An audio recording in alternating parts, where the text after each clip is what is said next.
தொழுகைக்காக வேண்டியும் என்னுடைய இல்லத்திலிருந்து நான் நடந்து வர்றேன்.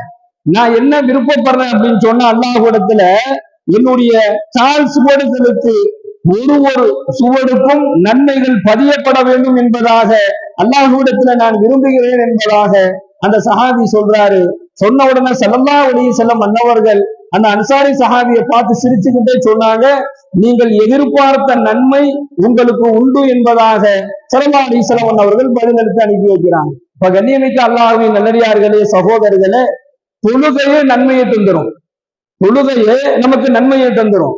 ஆனா அந்த தொழுகைக்காக வேண்டி ஒருத்தர் நடந்து வர்றது இருக்குது, வேற எந்த காரணமும் இல்லாம தொழுகைக்காக வேண்டி மட்டுமே நான் போறேங்கிற நியத்தோட கிளம்பிட்டாலே, அது எந்த வாகனத்துல நடந்து வாகனத்துல வந்தாலும் எப்படி வந்தாலும் நன்மைதான். ஆனா நடந்து வரக்கூடிய நன்மை இருக்குது.